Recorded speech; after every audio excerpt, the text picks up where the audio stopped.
दिनै गलाघाट जिल्ला दुलाराय बर' फरायसा आफादनि 40थि बोसोरसालिया जथुम्माजों लोब्बा लाखिनानै दिनै बे रेंमा दख'रा दुलाराय बर' फरायसा आफादनि मावखुलिनि लांगोनायाव बड'फा उपेन्द्रनाथ ब्रह्मनि जे मुसुखा बेखेवनाय हाबाफारि बे हाबाफारियाव आङो बाहागो लानो मोननानै आङो जोबोद गोजोनग्लायनाय मोनदों। बेखौनो बे बुब्लियाव आङो बुंनो सानदों जे मुसुखा बेवहाय गायसनदों बा जि मुसुखा बेवहाय फसंदों थारैनो बड'फा उपेन्द्रनाथ ब्रह्मनि सायाव जिखिनि मोनसे मानिनाय बा बड'फा उपेन्द्रनाथ ब्रह्मनि सायाव जिखिनि माने सन्मान होनाय बा बड'फा उपेन्द्रनाथ ब्रह्मनि सान्थौ आरो सानस्रिखौ बर' रायजो राजाफोरा आरो नट अनलि बर' रायजो राजा गुबुन गुबुन हारिफ्रा नैबे ओनसोलाव मैखोमैनो माने फोथांनानै दोनदों आरो बे फोथांनानै दोननाय हाबाफारिखौ इयुनावबो लांबाय थानांगोन आरो बे नोजोर आरो थांखिजोंनो दिनै बिथांनि गोसोखांथियाव माने मुसुखा गायसननाय जादों। बेखिनि बाथ्रा लोगोसे बिथांनि सान्थौ आरो सानस्रि बे बाथ्राखौ जोंनि इयुन जोलैनो मिथिहोनांगौनि थाखाय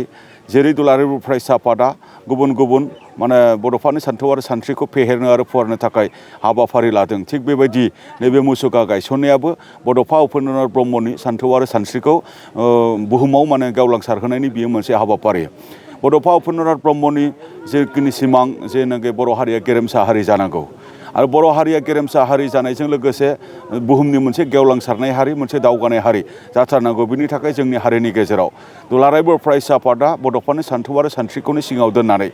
दिनै सोलोंथाइ जौगानायनि बाथ्रा, रांखान्थि जौगानायनि बाथ्रा, हारिमु जौगानायनि बाथ्रा, गावनि राव माने जोंनि माने जौगाहोनायनि बाथ्रा, नैबे बाथ्राफोरखौ लानानै दिनै खामानि मावबाय थादों। दिनै बर'नि गुबुन गुबुन आफादफोराबो बड'फानि सान्थौ आरो सानस्रिखौ लानानै दिनै माने हारि मोजां मोनग्रा जोंनि सुबुंफ्रा दिनै खामानि मावबाय थादों। दा बेबायदिनो फैबाय थानाय समाव बड'फानि सान्थौ आरो सानस्रिखौ जोंनि उन जोलैफोरनो जोङो मिथिहोलांथारनांगोन। दा जोङो दिनै बड'फानि सान्थौ आरो सानस्रि होनोबा दिनैनि नैबे बुब्लियाव जोङो नुनो मोन्दों जे बिथांनि सान्थौ आरो सानस्रिखौ माखासे माने एसे बिथांनि सोमोन्दै बा बर' हारिनि सोमोन्दै खम मिथिनाय मानसिफोरा बिथांनि सान्थौ आरो सानस्रिनि मुंखौ लानानै माने समाजखौ माने बोखावनायाव बिथांनि मुंखौ मिसइउज खालामनाय बा सोरखौबा बखिनायाव मिसइउज खालामनाय, समाजनि हाबा मावनो थांनायाव बिथांनि मुंखौ मिसइउज खालामनाय बेबायदिबो गैया नङा। दिनै गोबां जोङो नुनो मोनदों, ससियेल मिडियायाव जों नुयो, इउटिउबारफोरखौ जों नुयो बा गुबुन गुबुन जोंनि माखासे मानसिफोरखौ जों नुयो। थारैनो बेबायदिबा बड'फाखौ सिबिनाय जानाय नङा, बड'फाखौ मान होनाय जानाय नङा। आङो नैबे बुब्लियाव आं बेखिनि बाथ्राखौ बुंदों। आरो बड'फा सान्थौ आरो सानस्रिनि बाथ्राखौ जुदि बुङोबा आरो नैबे बाथ्रायाबो रोखा जाबावनांगोन जे जोंनि आलादा रायजो मोननायानोल' जे बड'फानि सान्थौ आरो सानस्रि बेल' नङा। बड'फानि माने सान्थौ आरो सानस्रिया आलादा रायजो मोननायाबो बिथांनिनो मोनसे नोजोर आरो थांखि, सेल्फ डिटारमिनेसननि बाथ्राखौ लानानै बा जोंनि बर' हारिखौ नोङो गासिबो बिथिंनिफ्राय रैखाथि होनांगौनि थाखाय आलादा रायजोआबो जोंनि माने जेनाखि मोननो गोनां बा बिथांनि सान्थौ आरो सानस्रिजों गोरोबनाय बियो मोनसे। आरो बिनि अनगायैबो बिथाङा बर'नि माहारियारि बादनि बाथ्रा, बर'नि रावनि बाथ्रा, बर'नि थुनलाइनि बाथ्रा बा डाउन ट्रेडेन ससाइटिनि थाखाय जिखिनि हाबा मावनायनि बाथ्रा बा जोंनि कनस्टिटिउसनेल राइट्सखौ मोननांगौनि थाखाय, पलिटिकेल राइट्सखौ मोननांगौनि थाखाय जिखिनि बाथ्रा बुंनांगौनि बाथ्रा, बे बाथ्राखौ लानानै बिथाङा खामानि मावबोदों। आरो बिथाङा जिखिनि जोंनि माने गादबजानाय नासयजानाय बै बुब्लि समाव गुबुनफोरा जोंखौ जिहेतु गाग्लोबदोंमोन, गुबुनफोरा जिहेतु जोंखौ नासयदोंमोन, साप्रेस खालामदोंमोन जौगानाय एडभान्स हारिफ्रा, बै बुब्लियाव बिथाङा माने जोंनि मोनसे मेसेज लानानै फैदों, मोनसे लिभ एन्ड लेट लिभ। नैबे लिभ एन्ड लेट लिभनि मोनसे मेसेजनि गेजेरजों जोंनि हारियाव मोनसे जौगानाय लाबोनो बा ओनसोलाव मोनसे अनलायनाय लाबोनो, खौसेथि लाबोनो थाखायबो बिथाङा जथेस्थ' खामानि मावदों। दा बेखायनो दिनै बिथांनि गोसोखांथियाव दुलाराय बर' फरायसा आफादाबो दिनै 30 मार्चखौ जोङो फरायसा सान हिसाबै जोङो फालिबोदों। आरो आसाम सरकाराबो दिनै बेखौ आसाम नाङैनो सरकारि भाबै फरायसा सान हिसाबै दिनै फालिनो थाखाय थांखि लानाय जादों। बेबायदिनो बड'फा सल्जार अफ हिउमेनिटि एवार्ड, बिनि गेजेरजों बुहुमनि मानसिफोरनो, भारतनि मानसिफोरनो बिथांनि सान्थौ आरो सानस्रि, बिथांनि खामानि मावनाय, डाउन ट्रेडेन ससाइटिनि थाखाय खामानि मावनाय, बे बाथ्राफोरखौ गोसारहोनो थाखाय दिनै खामानि मावबाय थानाय जादों। आरो बिथांनि मुङावनो, गोसोखांथियावनो बिथांनि सान्थौ आरो सानस्रिजोंनो गोरोबनानै दिनै इउ एन एकाडेमि माखासे स्कुलफोरा दिनै जोनोम मोन्दों, माखासे कलेजफोरा जोनोम मोन्दों। बेबायदि गोबांथार जोङो दिनै बिथांनि सान्थौ आरो सानस्रिखौ सिङाव दोननानै बर' हारि जौगानांगौनि थाखाय, गेरेमसा हारि दानांगौनि थाखाय जोङो दिनै खामानि मावबाय थादों। गोजोन्थों।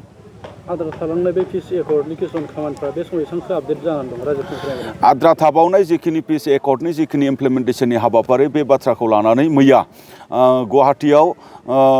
पियुष गोयल नर्थ इस्टनिनो माने एडिसनेल माने डाइरेक्टर सेक्रेटारि बिथांखौ लानानै मैया जयै सावरायनाय जादों बेवहाय सिगनेटारि अर्गेनाइजेसन जे जोंनि एबसु एनडिएफबि माने गासै लोगोसे इउबिपिअ लोगोसे बिटिआर सरकार बा आसाम सरकार आरो भारत सरकार जथाय सावरायलायनाय जादों बिनि गेजेरजों आद्रा थाबावनाय होननानै बुङोबा जोंना एरिया एक्सटेनसननि बाथ्रा जे जोंना सिमाया बारायनांगौ सनितपुर बिश्वनाथ लखिमपुरनि सिमलगुरिसिम लोगोसे क'क्राझार उदालगुरि चिरां बाक्सा खोलाहा थाबोनाय माखासे बर' गामिफ्रा दाजाब जानांगौ आरो गुवार हालाम बियो मोनसे बिटिआर जानांगौ बिनि थाखाय दिनै माने होम मिनिस्ट्रिनिसिम बेखौनो बुंदों जे बाय माने 31 मार्च बे गासै माने जोंनि एरिया एक्सटेनसननि खामानिया जोबनांगौ होननानै मैया जोङो बे बाथ्राखौ जोङो बुंबोनाय जादों लोगोसे बेबायदिनो कार्बि आंलंनि बर'फोरनि हाजारि एसटि मर्यादा होनायनि बाथ्रा बियो दिनै जाथ'वाखै दाबो बेखौ जाहोनो थाखाय जोङो नाजाबाय थादों आरो बेबायदिनो जोंहा मा होनदों जे जोंनि माने बर' कसारि वेलफेयार काउन्सिलनि जेखि बियो मोनसे फुल फ्लेजेड बियो मोनसे काउन्सिल जानांगौ बिनि थाखाय भिलेज नटिफिकेसन कन्स्टिटिउन्सि माने नटिफिकेसन लोगोसे बेवहाय इलेक्सन जानांगौ आरो बियो मोनसे आबुं मोनसे माने काउन्सिल जानांगौ बे बाथ्राया एसे मावनो गोनां बाथ्रा दंबावो माने खामानि दंबावो बेखौ जोङो आसाम सरकारखौबो जोङो नारसिनबाय थादों लोगोसे 6.3नि गेजेरजों जे जोंनि स्कुल कलेजा प्रभिन्सियेलाइज जानांगौ बे आद्रा जानानै दङ बेयो थाबैनो मोनफुंनांगोन आरो जोंनि गोबां माने बिग्रायारि